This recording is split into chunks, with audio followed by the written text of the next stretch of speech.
Welcome to our channel. Today we how to register with Drift for lead capture, complete guide step by step clearly. To register with Drift for lead capture, begin by opening your preferred web browser.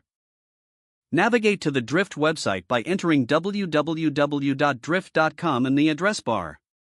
Once the page loads, look for the Get Started button, usually located at the top right corner. Click on the Get Started button to begin the registration process.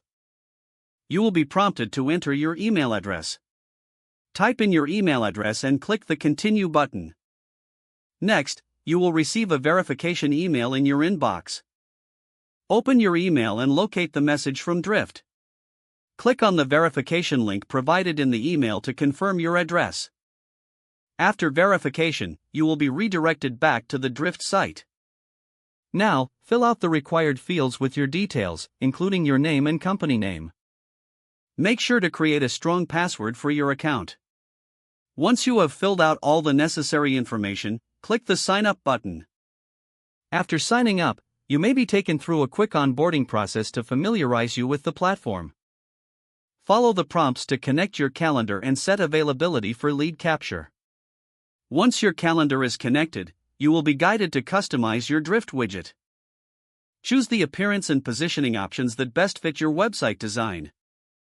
Finally, review all your settings to ensure everything is configured correctly. Once satisfied, you can integrate Drift with your website to start capturing leads. Congratulations, you are now ready to use Drift for lead capture. If the page does not load, refresh the browser or try again in a private or incognito window. Make sure you are using the correct email address, then retype it carefully to avoid small typos.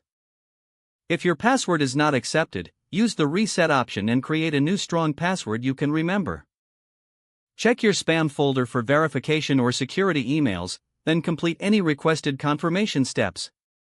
Enable two-factor authentication if available to improve account security and reduce unauthorized access risk. After signing in, review your profile details so your contact information and settings are accurate and current. If you see an error message, note it down and try again after restarting your device and internet connection. Log out when you finish, especially on shared devices, to keep your account and payment information secure. Don't forget to like this video and subscribe to our channel for more step-by-step tech guides.